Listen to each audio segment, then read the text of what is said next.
Good morning, everyone.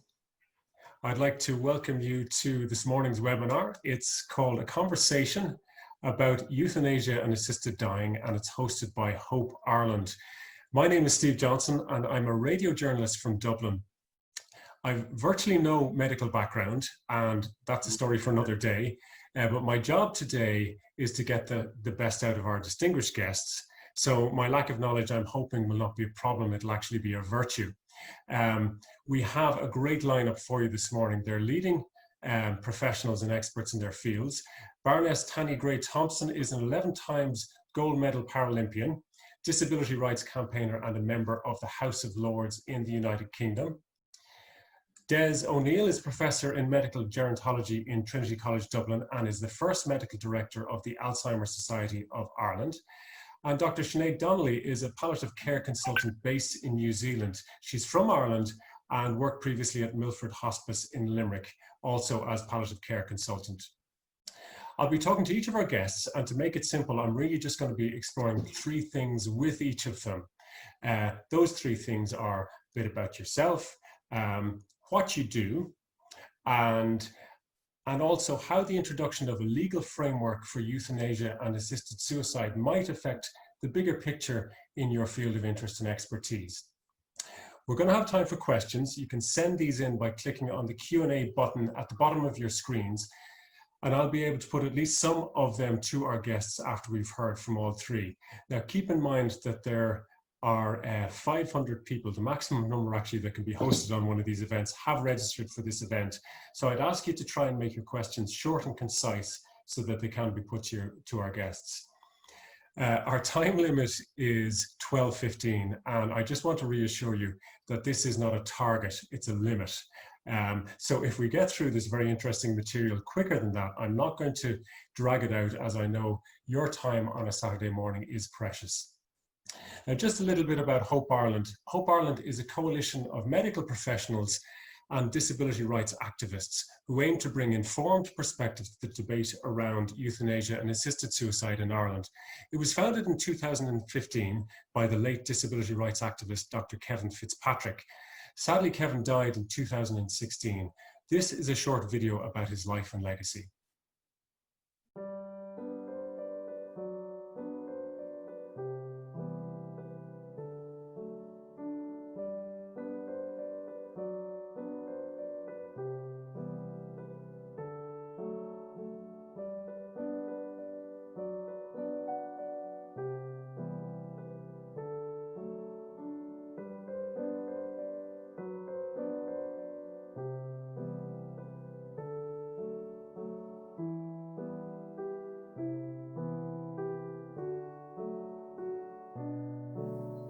Their approach, no matter how callous or cynical their approach was to David, the fact is they forgot what was in front of them was a human being. Now, not all doctors are like that. Listen, this is not about doctor bashing, please. I have experienced over 42 years some of the most incredible medical, nursing, even social care and human support. So please don't ever think I'm just banging on about doctors. I'm not. What I'm trying to do is paint a picture, and that picture shows you that over and over and over again, these aspects come. And what they do is, when these aspects come, it's like painting by numbers. And you put another number in, and suddenly you've got a picture. And that picture is incredibly dangerous for us. And I thank you all, seriously, profoundly, for coming here today. Thank you very much indeed.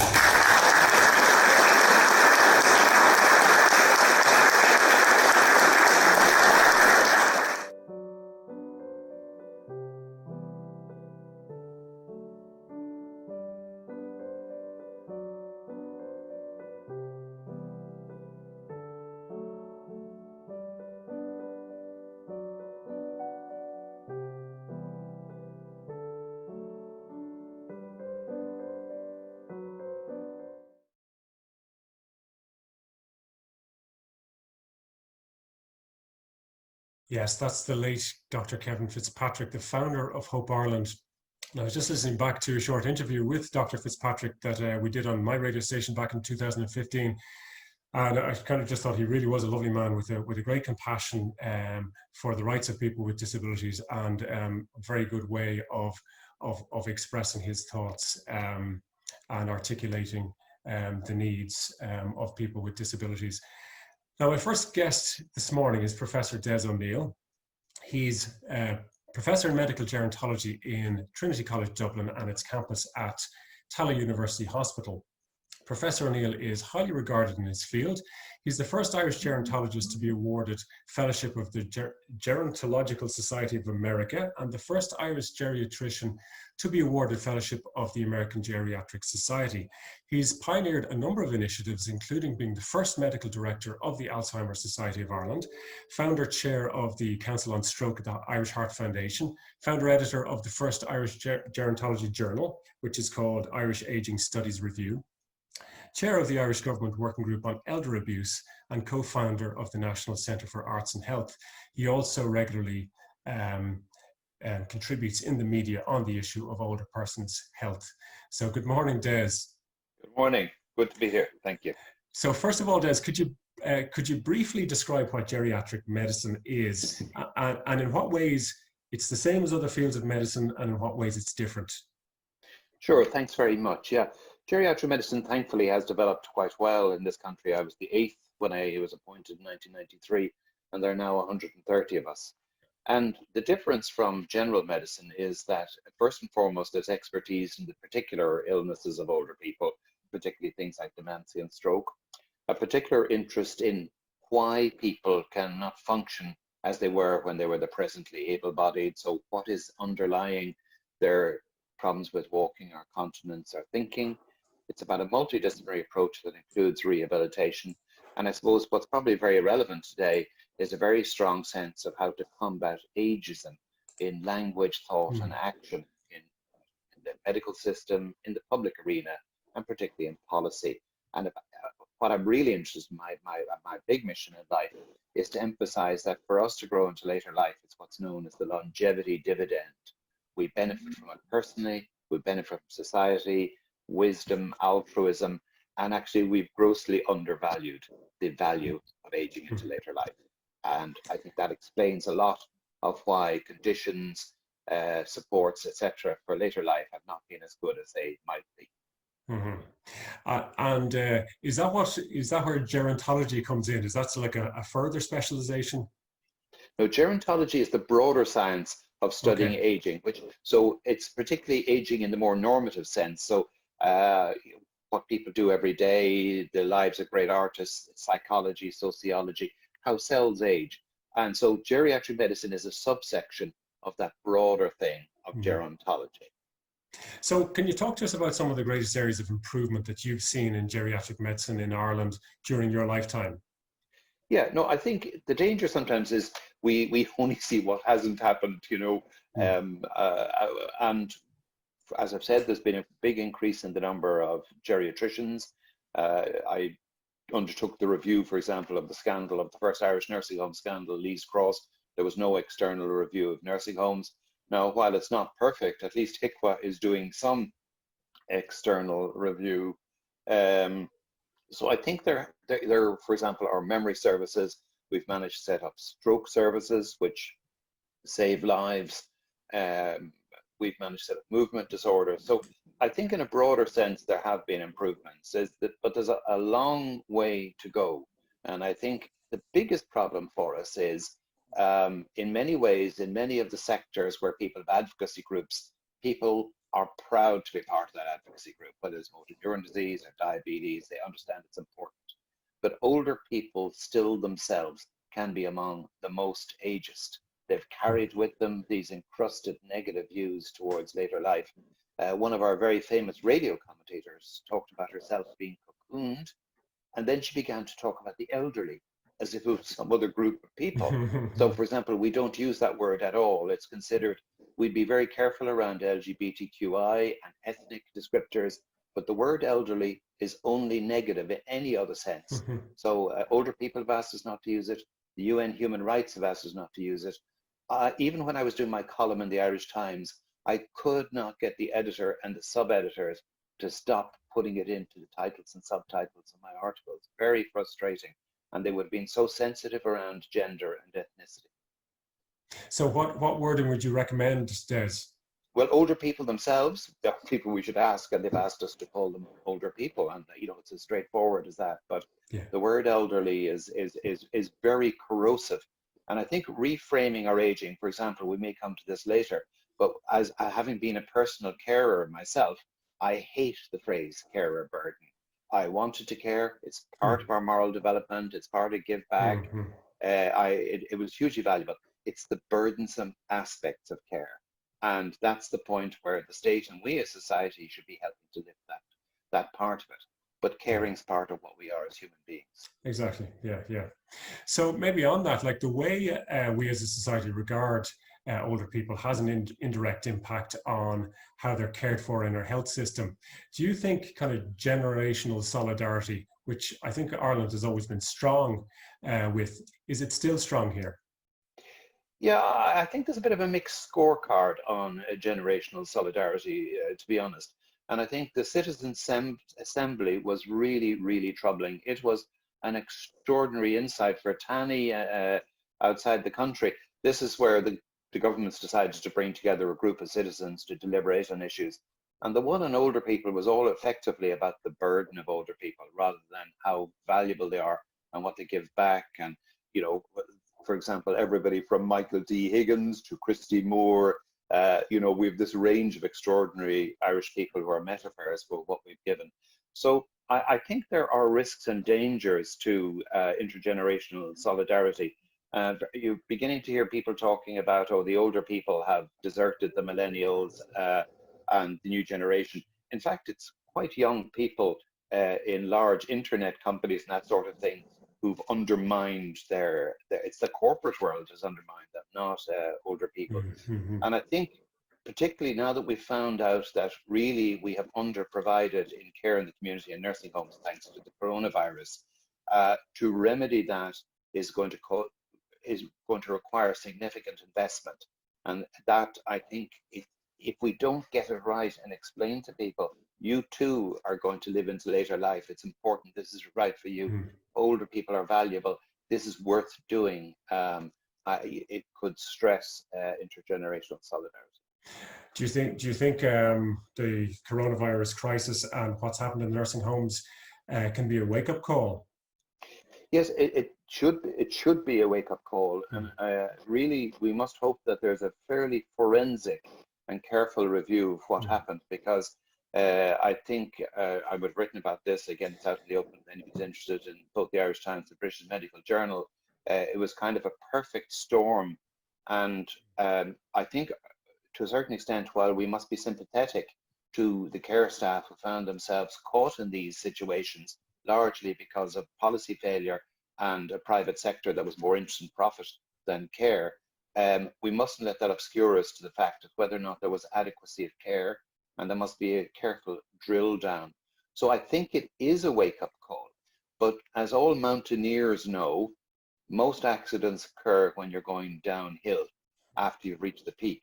And I think it's these next few months will be very critical where we try and keep that message upcoming.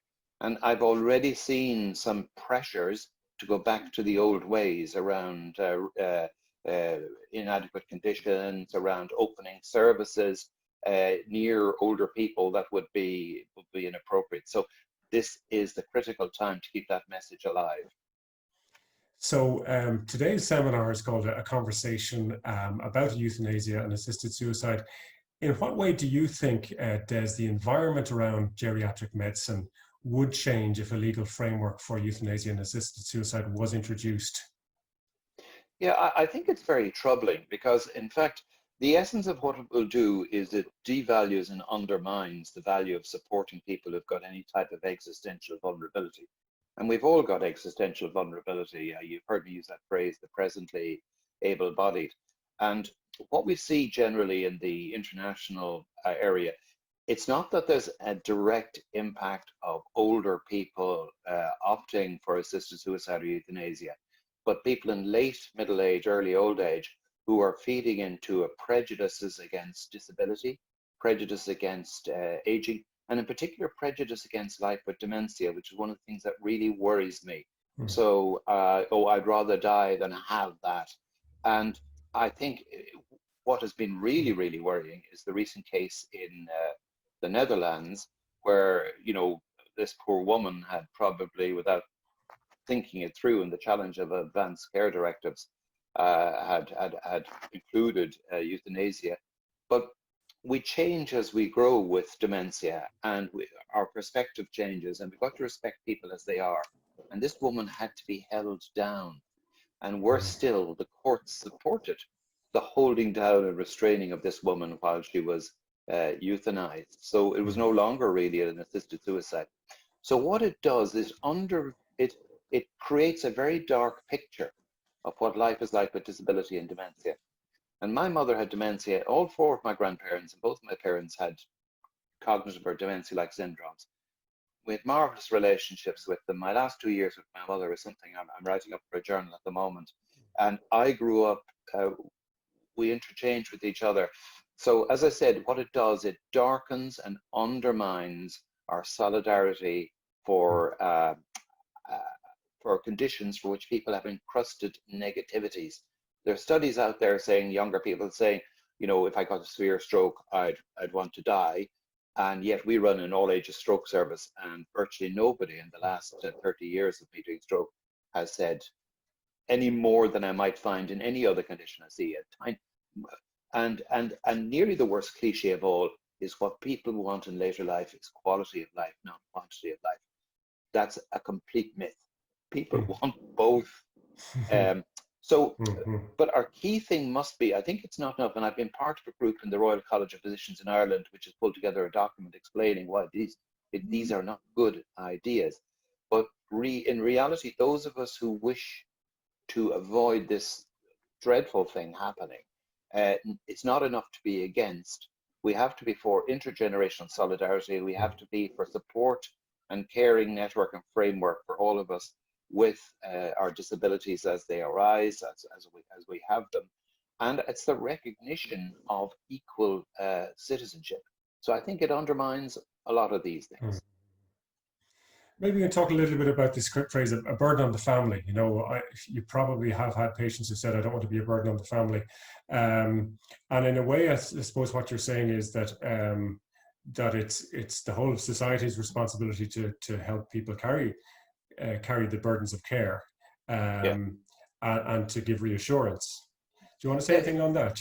No, it's interesting. I remember writing a piece in the BMJ about this when Terry Pratchett went to the unfortunate name Dignitas and I think we've got to reclaim these words like dignity back to where they came, what they really mean. And I actually think not wanting to be a burden is actually one of the biggest burdens in many ways. And you shouldn't, I actually think you're undermining the care network by second guessing your family. In some ways, it's a reflection of an undue prominence around autonomy. So I think, and in what way might you be a burden, so to speak, on your family? It's because you're not getting the services you should be getting from us as a group, our society, or state. So we should not leave the framework so that people feel that they are a burden. And it's quite interesting in states that have better advanced care systems, which rely less on families, such as the Nordic countries, we really don't see in the same way this impulse or a sense of being a burden. Hope you don't mind me asking you maybe a personal question, but for yourself, Des, do you fear stroke or dementia?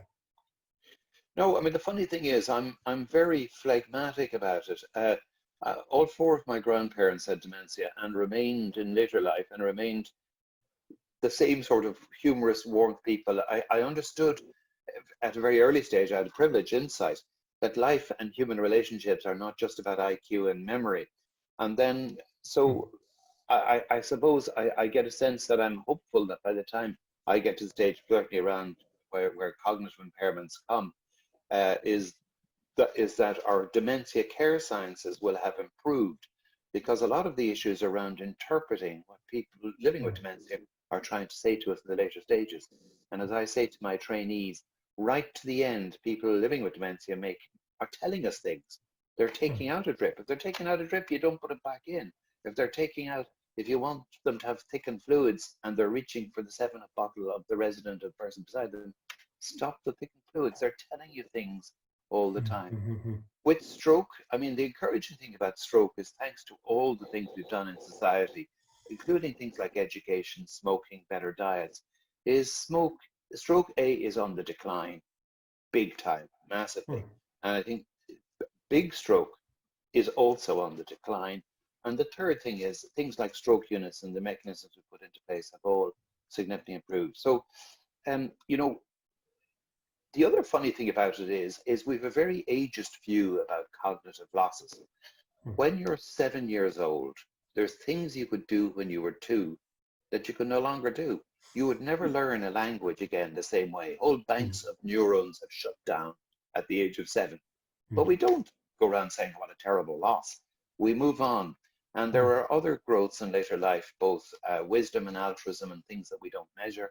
But there's also the issue of we are relational beings. And I have to say, I trust in my relational matrix within which I'm embedded. Fantastic. Maybe just a final question. So, Des, as a professional geriatrician, what would you like people to keep foremost in their minds when discussing euthanasia and assisted dying?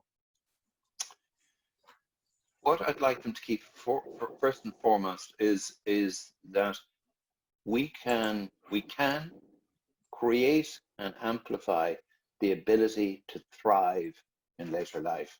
We can create, support the ability to thrive, and we can also ameliorate, and I know Sinead's going to talk about palliative care, but we can ameliorate suffering.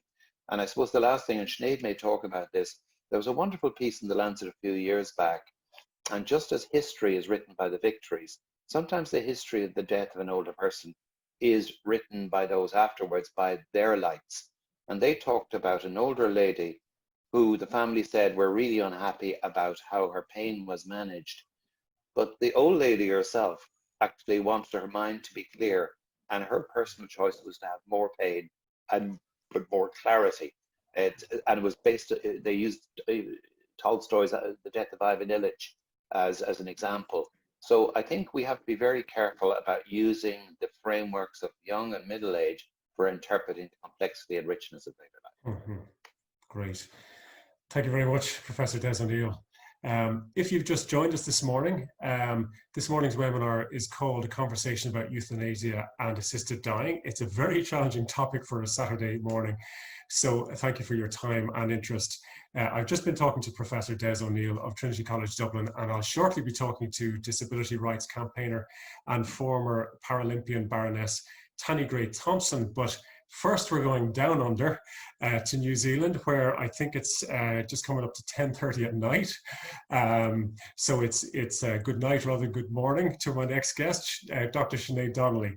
Sinead is a palliative care consultant working in windy Wellington, and she's a senior lecturer at Otago University in Wellington, and she's originally from Ireland, having studied medicine at NUI Galway, and she's also worked as a palliative care consultant at Milford Hospice in Limerick, and she's also worked in Scotland and the US, so very well travelled.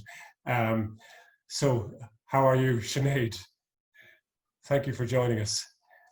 I think you just need maybe to unmute yourself, Sinead. Yeah, there we are. Great. I think I'm unmuted now. Great. Sinead, first of all, can you tell us, briefly explain what palliative care is, and maybe also sort of why you chose, I know it's very challenging work, why you chose it as a career? Well, palliative care, it has a lovely derivation, the word. It comes from the word pallium, meaning a cloak or a shield. And it was originally created by a Canadian surgeon, Balfour Mount, came up with that title. So the idea is that you're cloaking or shielding someone in care. You can't take away the underlying illness. So that's the attitude or the disposition of those who work in palliative care towards someone who's dying, shielding and protecting, never abandoning the person. It's a multidisciplinary team approach to someone's care. Nobody, a GP on their own can't necessarily provide all the care that someone might need as they're dying.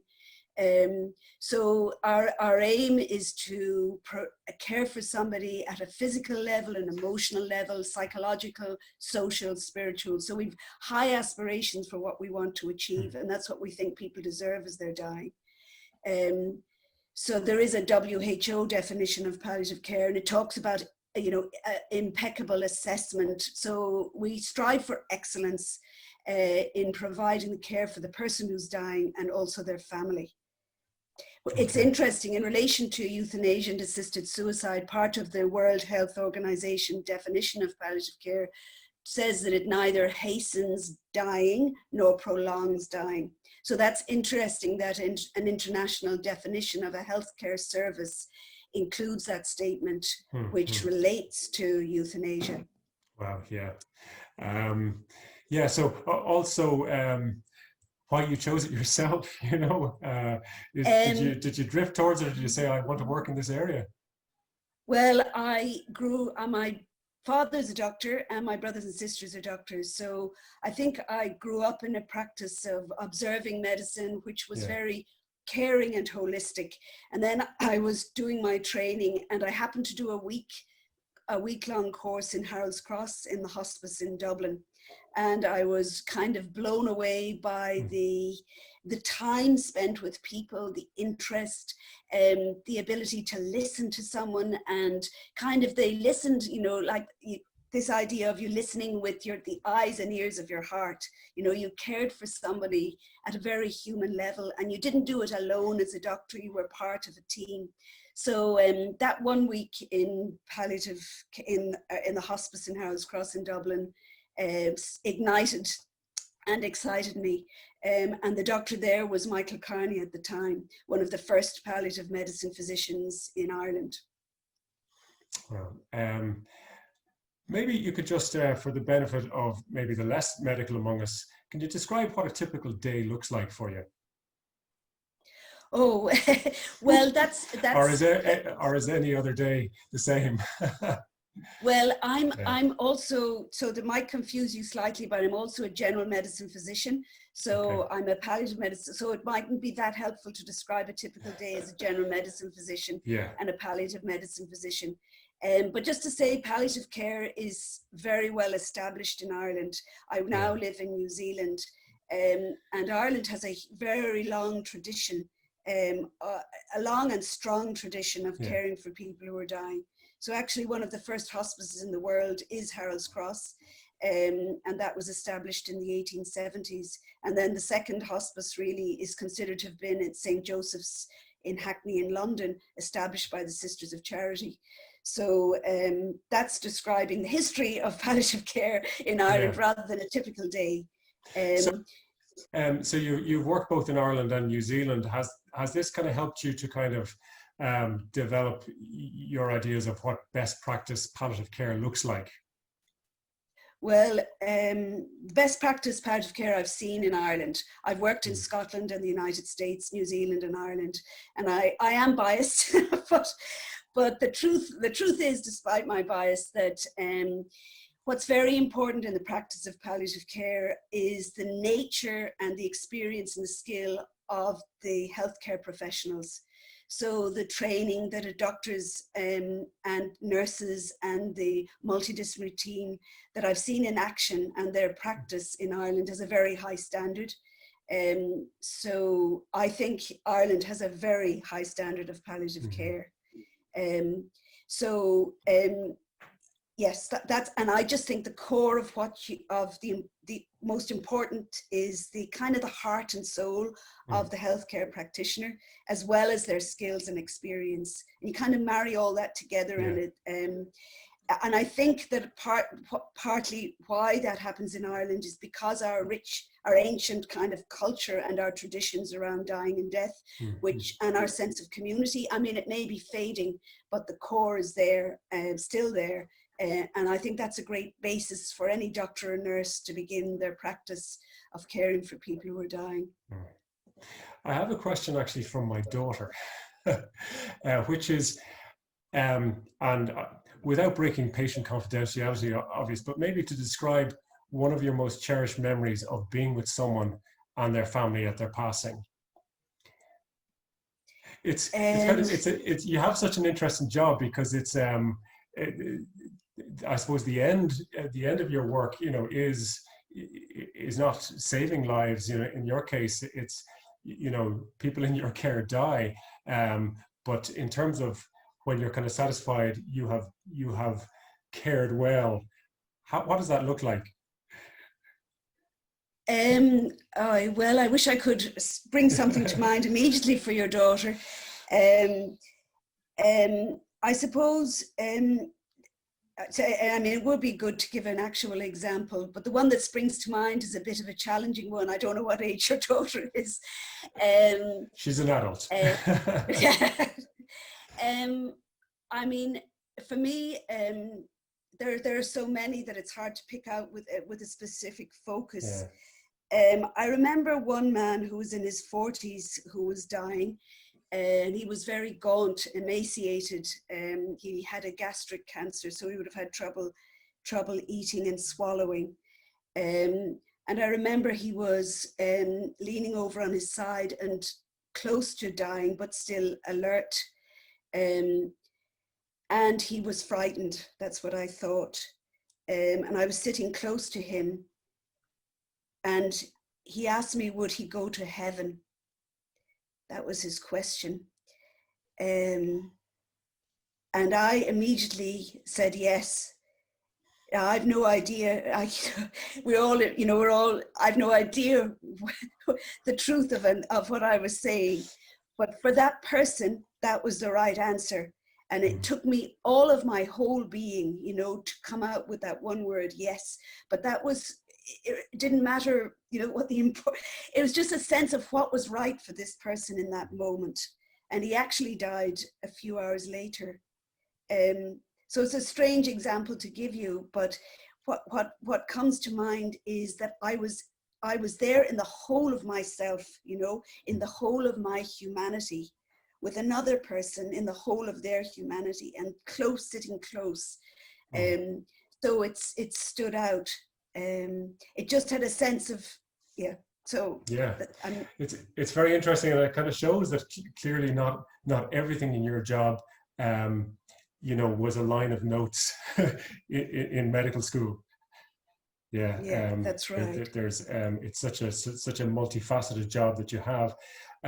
Now, just in New Zealand, New Zealand's holding a referendum on euthanasia, I think in September, and I think you've decided to get involved in speaking in the campaign to oppose the introduction of euthanasia and assisted suicide in New Zealand.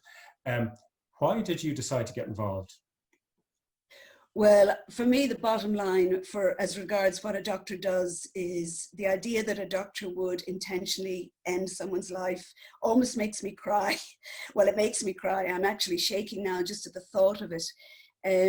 So when around 2012, sorry, even before that, there were some documents came out from the Medical Council in New Zealand, which as a newcomer to New Zealand, reading them, I thought, actually, this is going to erode conscientious objection for the future if for any reason euthanasia was introduced into this country. So I got involved and connected with other people, and then euthanasia came in as a private member's bill, and I connected with an ethicist, and bit by bit we connected with MPs, or the equivalent of TDs, and we were fortunate that we had MPs or TDs who were in positions of certain amount of power within the government at the time. So we were then able to, as an ethicist and as a palliative medicine doctor, to have within Parliament meetings. And then we decided to create an organisation called the Care Alliance. And the Care Alliance was an umbrella organisation, and we gathered other organisations under it. And even though we might disagree on other things, these different organizations, we agreed on one thing, that we didn't think that euthanasia was a good idea for society.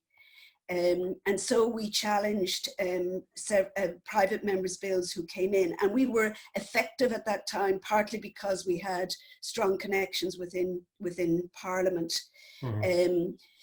But over that time, various things have happened. Another private member's bill came in, it went through its readings, and we lost in November of last year at the third reading.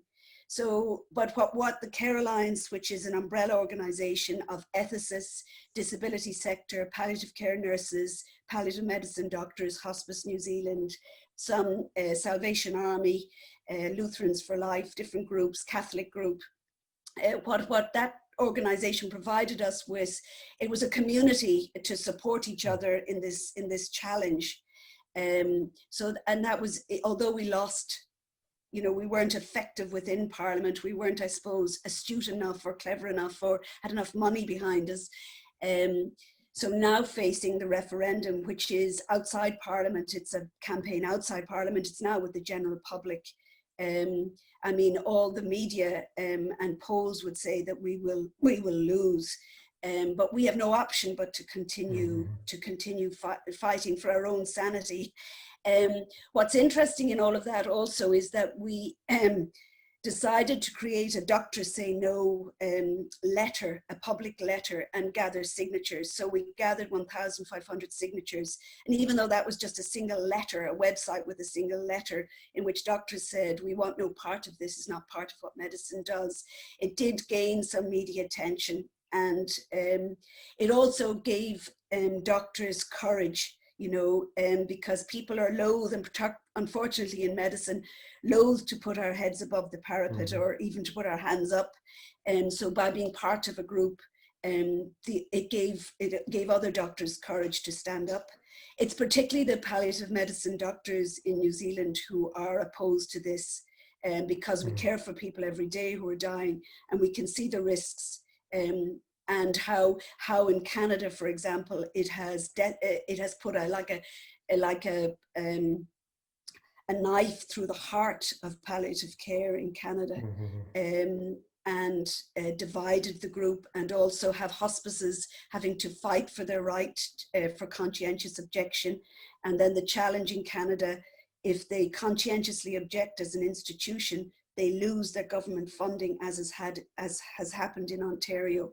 So, yes, the referendum is coming. We have decided that our previous tactic, obviously we didn't win within Parliament, but there were all political games going on within Parliament that led to that loss. But now we've decided we have to try and influence the general public. So we've a new campaign strategy. But just to say, the role of the doctors in this campaign, I think, is very important. The doctors are the agents who are going to actually give the injection. So they have a lot, they have to have an opinion about this. They have a lot of skin in the game. Yes, and focus groups have shown that the public are interested in what doctors have to say. And you could say that in the COVID pandemic environment, where certainly in New Zealand, they're saying, listen to the experts, what are the doctors telling us to do? We need to transplant that same attitude now in relation to euthanasia and say, listen to what the experts have to say, the palliative care doctors, who are all saying no. But it's interesting politically, that's not the way the media are spinning it. So listen, thank you so much, Sinead, for sharing so much about your life and your work. Just maybe as a final question, as a palliative care practitioner, what would you most like people to be aware of when discussing, say, in an Irish context, maybe where there's not an impending referendum or anything, but just to be aware of when discussing the questions of euthanasia and assisted suicide? Well, euthanasia, in my view, as I said, I come from 3 generations of doctors in my family. The idea of a doctor, you know, ending the life of a patient intentionally is shocking and would be a huge sadness. It would change the face and practice of medicine completely. But the greater risk then, not just to the practice of medicine, is to vulnerable people. So we care for people who are vulnerable. And I know I may not use the word burden properly, having listened to Des now, but I hear regularly people tell me how they feel a burden. And people, out of love for their children, will take the option of euthanasia because they do feel a burden. And we've created a society structured so that they will feel a burden, unfortunately. So there's the risk to the vulnerable is absolute. The three phrases we use in New Zealand is that euthanasia is unnecessary, unsafe, and unwise. If we are to improve the care of people who are facing their death, then it's the direction of improving palliative care, for example. Yes, the risk to the vulnerable is too great. Yeah. Dr. Sinead Donnelly, thank you so much for joining us from New Zealand and sharing with us your experience. It's now time for our third and final guest. She's from Cardiff in Wales. She's a disability rights campaigner and a member of the House of Lords in the UK. She's also done a wee bit of athletics in her day, and we actually have a little clip of her in action. Women's 100 T53 wheelchair class, and the favourite here will be Tanni Grey-Thompson, although she was most unimpressive in the 800 metres, and Angie Ballard from Australia. There she is, 22-year-old, lives in Canberra, competes for Sydney University Athletics Club, and she's the world champion in this event. Tanni is an absolute legend in wheelchair sport. She's very much like the English version of Louise Savage. She came into the Athens Games on 9 gold medals, as Louise did. So here's a chance for her to crack into double figures. Well, they take a while to get going, but the last half of the race is always the quickest in the wheelie 100. Now Tanni Grey-Thompson starts to edge away. Paul Salato from Italy is there, and Angie Ballard's going to get a medal, but Tanni Grey-Thompson scores Paralympic gold medal number 10. It's Britain's first gold medal at these championships, and Ballard has got the bronze. Angie has a... There you go. That was fantastic. First of all, Tanni, how did you feel watching that video? You know, I've not seen that one in the commentary. The commentator was totally right. I was really unimpressive in the 800. It's always, it actually just sort of always makes me feel quite nervous watching back races, because it's all a bit weird. I mean, that was a long time ago now. I've been retired a really long time. Being a rugby fan myself, I know that there's nothing that the Welsh rugby team love more than to be written off, you know? Does that get you motivated? Would you be like that yourself? It's very exciting. And as well, I was kind of thinking that, you've been very patient. You've been with us the whole time, and it's like you've been in the blocks, ready to go for the last 40 minutes. Just a little question, where does the name Tanni come from? Oh, it's actually made up. My older sister, didn't like the name I was christened, so changed it and pretty much screamed the house down till everyone else called me Tanni. So kind of determination runs in our family. Clearly, yes. So it's actually just a nickname, but I've only ever been called Tanni. Tanni, wow, yeah. So maybe if you can tell us a bit about yourself, and if you don't mind, your disability and how you got into competing in athletics at an elite level. Well, I was born with spina bifida and 50 years old, and my parents were told very clearly if I'd been born a couple of years earlier, I'd have been taken away and not fed and just allowed to die. So I think that had a big impact on my parents. I didn't have any real outward signs of the impairment when I was very young. I have a very mild version of spina bifida. But as I grew, my legs didn't grow any strength. They were always very weak. And it was probably about the age of 2 that we started seeing the impact of the spina bifida. I'm actually missing some vertebrae at the back of my spinal cord. And as I grew, I developed scoliosis, my spine curved. And then it was my own vertebra that severed my spinal cord that paralysed me. And I don't remember it at all. I remember walking very badly. It was a very slow sort of transition. But what for me was interesting, by the age of 6, I was using a wheelchair, and how people's attitude to me changed, pretty quickly. So in the supermarket, I'd have parents pull their kids out of my way and say, don't get too close to her, you might catch it. And so my parents gave me a lot of balance in terms of the discrimination I experienced, but I was really aware from a very young age that I would be treated very differently because I was disabled. And then, you know, I had no right to go to mainstream education. So actually my parents threatened to sue the Secretary of State for Wales to go to a mainstream school. And, you know, I was one of the first, you know, of a very small number of disabled children who went to mainstream school in Wales. And it was just, there was a fight for everything. And when I became an athlete, and sport was very important to my family, it was about being fit and strong and healthy. But actually, when I became a Paralympian, people's attitudes towards me changed. So I'm treated three very distinct ways. Once as an ex-athlete, which generally is quite nice. One way as a parliamentarian, where people either love you or hate you for what you do. And the third way is as a disabled woman, where I would say I daily experience discrimination. So I've completely and utterly lost count the number of times people, complete random strangers, come up to me in the street and say, I wouldn't want to live if I was like you. Oh, it must be so sad, it's so tragic. I'm mum of an 18-year-old daughter. I was asked, you know, how did you get pregnant? And really intrusive questions.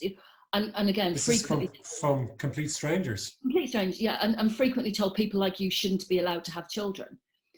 What for me is the interesting one is the people who know me as a Paralympian, and you know, I'd say I've had a very privileged life in terms of education and support, and people who then say to me, I wouldn't want to have your life. And it's like, I got to be an athlete for 25 years. I'm a parliamentarian. I'm contributing to society, and people still think that people like me have no value. And that's why assisted suicide and euthanasia worries me, is because disability is seen as so inherently negative that we'd be better off dead. And I've had people say that to me as well. You know, oh, people like you be better off not, and we're seen as a burden as well.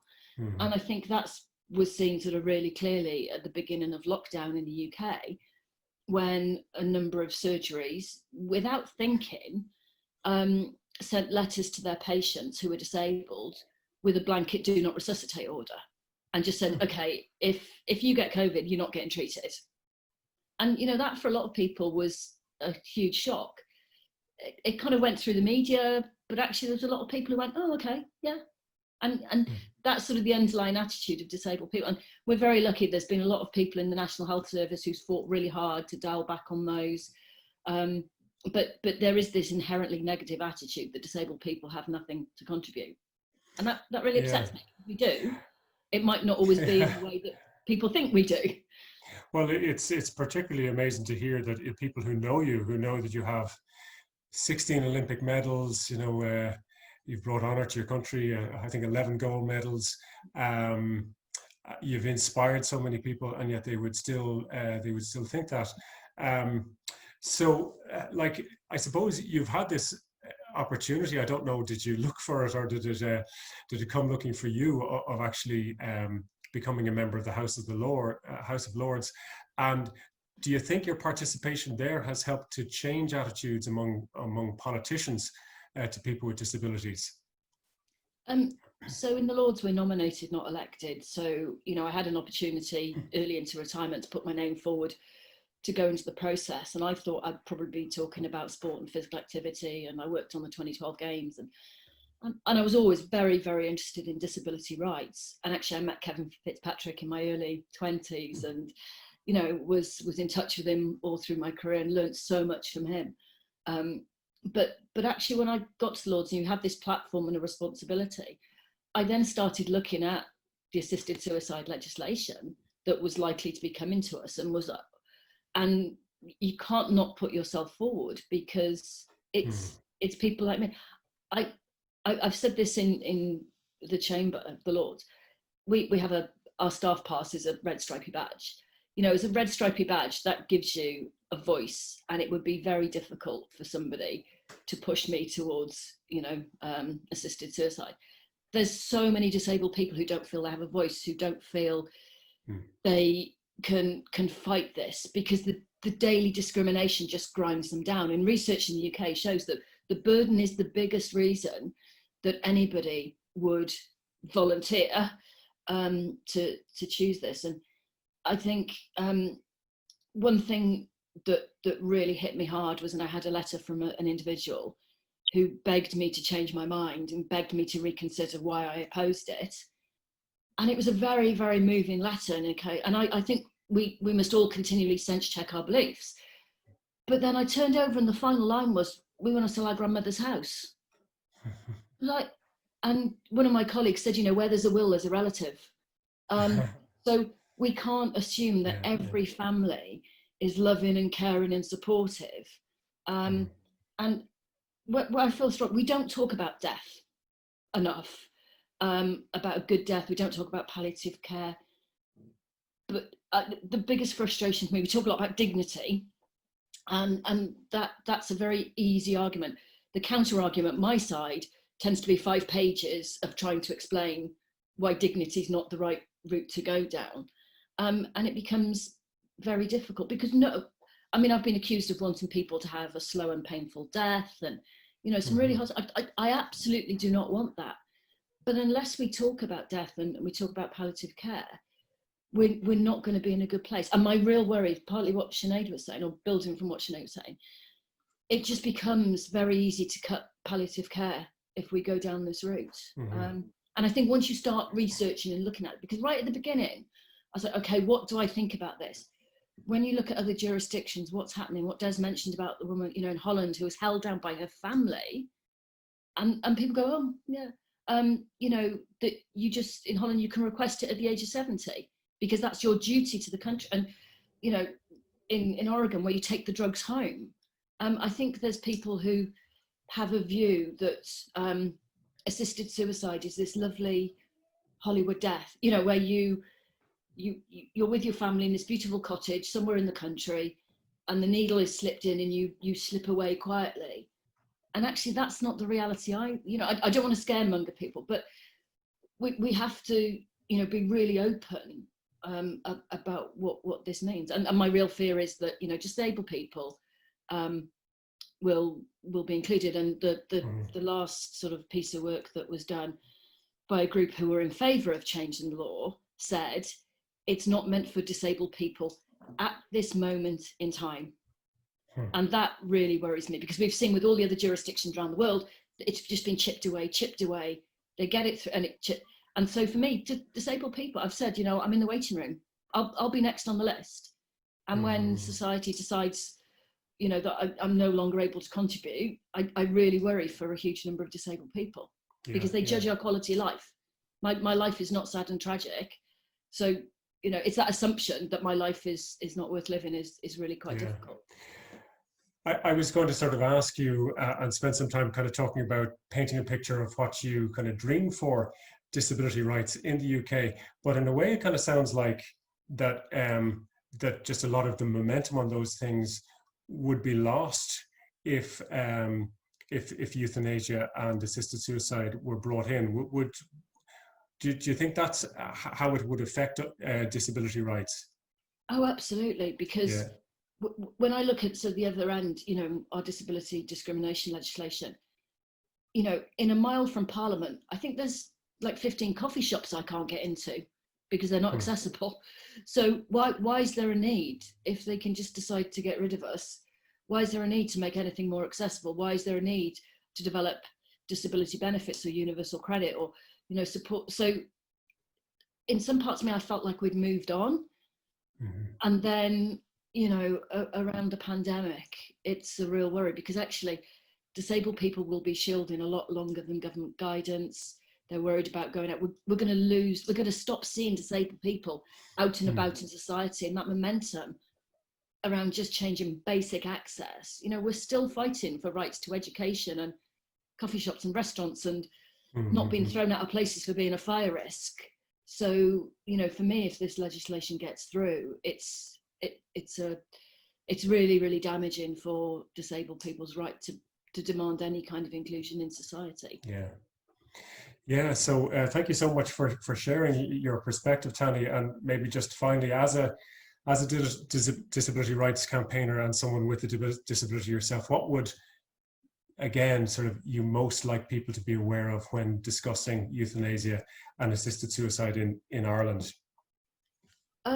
You know, listen to the voices of disabled people. In the UK, there are some disabled people who support the change in legislation. I'd like the debate to be respectful and balanced. You know, I think when I get hundreds of emails telling me I want to, you know, make people suffer, that doesn't help challenge or change minds. So I think we have to have just very sensible discussions about all the different implications of this, but understand the consequences. You know, it is a slippery slope. Once you open the door, that there is no going back. Whatever, you know, the people who push to change legislation will keep pushing and pushing and pushing. We've seen that everywhere in the world, and understand the implications, because you might not think it applies to you yet, you know, but it will apply to you at some point, either through, you know, being older or disability. So yeah, think about the consequences, because they're very severe. Yeah, so to listen to people and to think through the consequences, and not be too kind of too bland about this. Yeah. Baroness Tanni Grey-Thompson, thank you so much for joining us today on our webinar. And I hope you can also stay for questions. We now have a little time for some questions. Thank you so much for sending in your questions. They're flying in really, and I'm going to put some of them to our panel. Our panel is Professor Des O'Neill, Dr. Sinead Donnelly, and Baroness Tanni Grey-Thompson. And first question I have here, I think, is for Des. It's from Susan. In relation to what to call older people, in Canada they're called seniors, a very positive name. Would this be a name that could be introduced here? Yeah, no, I think when Europeans have asked for older people, and my slight concern around seniors is whenever people use the word senior moment, they don't mean Clint Eastwood having the inspiration to make a late movie. They don't mean it Matisse painting one of his great snail.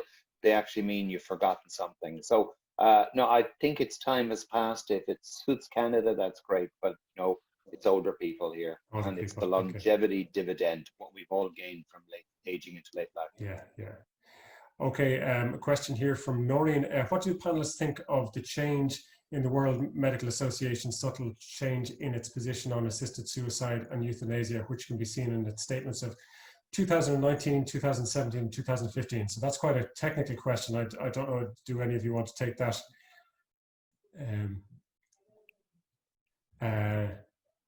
Actually, I have some more details on it. The 2019 statement, the word unethical and the phrase the physician acts unethically, which are in the 2015 and 2017 statements, do not feature in the WMA's most recent statement, and are replaced with the phrase that the WMA is firmly opposed to euthanasia and physician-assisted suicide. Yeah.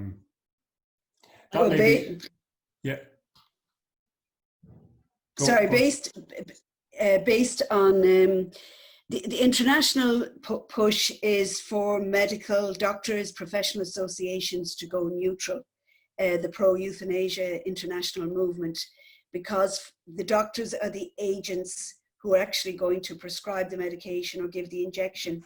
So for the professional organization representing the agent who's going to give the injection to be neutral, meaning I don't mind, either way is fine, is equivalent to being in favor. So for the World Medical Association to have, there is pressure on all medical organizations to go neutral, ideally, yeah. So the World Medical Association movement, it would be better if they hadn't changed, but it's good enough, and it's better than a lot of other. So we were still pleased with where the World Medical Association stands. A lot of other medical organizations have moved to neutral, which I think is a sad day. So, yeah. Okay, thank you. Yeah, I think doctors are classically conflict averse. You might be surprised that they are. And I think Sinead is right. I think I wouldn't be too anxious about the wording as it is, but if they move to a supposedly neutral one, because there is no neutral, that would be worrying. Okay. There's been a big push in the UK to move to neutral. Okay. Yeah. And that's, okay. we're worried about that. So these wordings can be important. Now, here's a question, a very good question. What is the difference between euthanasia and assisted suicide and a person making a decision to stop medical treatment? Is the line blurry? I have to say, I don't think so at all. No, all treatment is something done on the basis of consent. So if people, it really isn't blurry. And I think it's often made out to be such.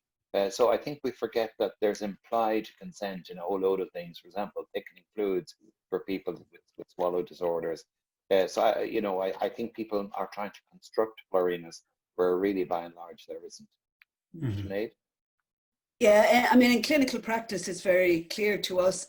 So to me as a doctor and to us as doctors, so if euthanasia and assisted, for example, it's an intentional injecting medication to cause the person's death there and then. That's your purpose. It's not to relieve symptoms, it's to end the person's life.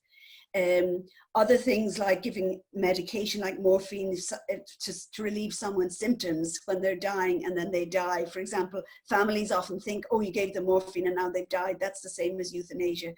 Well, we were giving them morphine to relieve their symptoms. They were dying anyway, and it was, and there's also evidence that morphine doesn't shorten a person's life if it's given correctly to relieve symptoms. So euthanasia is the direct intention of ending someone's life. That's the purpose of it. That's very different to other clinical scenarios. Great. I think the people who want to change the law like to try and muddy those words up. Yeah. It's the same way dignity is always used, and the language around this is really important. You wouldn't want people to suffer, would you? And I think that language is often mixed up to make it seem like it's all the same. Now, there's just such a wealth of excellent questions, I have to say. Here's one from Grace. David McWilliams' article today in the Irish Times speaks of the political and economic generational divide and the idea that the older generation are keeping the property wealth from the younger generation. This threatens to increase intergenerational hostilities. How can this be addressed so that the needs of the younger and older generations will be met and intergenerational solidarity valued? So that's a complicated one because there's politics, there's economics, there's lots of things in that. Well, I think that's actually irresponsible journalism. I'm prompted to be, to do a letter to the Irish Times sort of thing on it. I think journalists journalism is a very difficult area at the moment. They're underfunded. They're in difficult positions. They go for if it bleeds, it reads. It's really a challenge to write a column every week to get material out. And you find people, it's not uncommon to see people retreating to certain type of tropes. As we've said, many of the things that have deprived younger people of living under circumstances have been driven not by older people who happen, through no accident of their life's work, to be living in a house that's worth something, but due to globalization, due to quite young techie people, for example, removing opportunities for jobs in the high street through online. So it really is creating this. If David McWilliams had posited that immigrants coming in were the issue, or posited that ethnicity issues were here, actually causing a divide or problems or costs, there would be uproar. But ageism is still the last accepted bastion of prejudice in our society, and we've really got to deal with it hard. I wonder where we suddenly started thinking about property wealth. Apart from the incredibly wealthy families who had sort of, stately homes to pass down, I don't think my parents had any expectation that they'd get anything when their parents died. And it's quite interesting. You see some incredibly rich people around the world who say, yeah, we're not giving our kids anything. They need to make their own way in the world. And it's that, gosh, I feel like I'm sounding quite old now, about what expectation a younger person has, what they will get from their family when they pass on. It's fascinating how the world in quite a short period of time has changed, to think about your right to have something passed down to you from your family. Okay.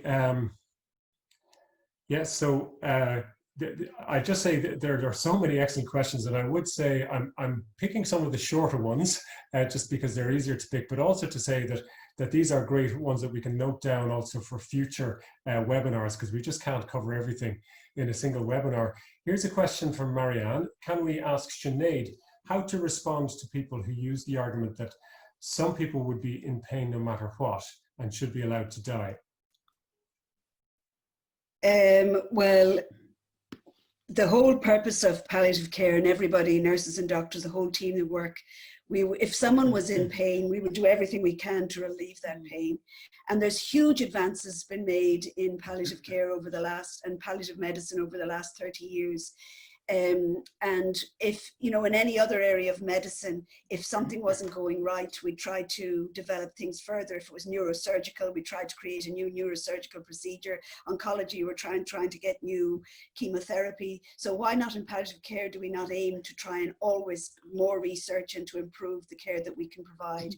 So euthanasia isn't the answer to someone's the pain. We can do better, and we can do an awful lot for pain relief as well. And in the final, the other interesting point is that the commonest reason for requests for euthanasia-assisted suicide is actually not physical pain. It's actually feeling a burden, a fear of institutionalization, loneliness. So bringing in euthanasia, for example, into Oregon or the Netherlands and Belgium, the commonest reasons that people request them in the literature is existential distress. So euthanasia isn't the answer to existential distress. So that's a roundabout way.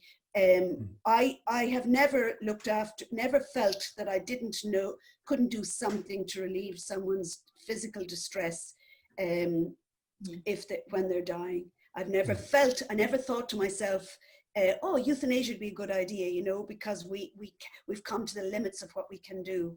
It's not easy to see someone suffering and to try and figure out what to do, but we never stop trying. That's why palliative care, it requires nurses and doctors and a multidisciplinary team who are very skilled and experienced.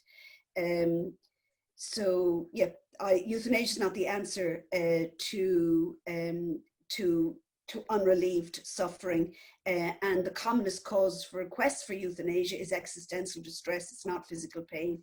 And we already have made great strides and continue to do so in relieving physical pain, and we will continue to improve.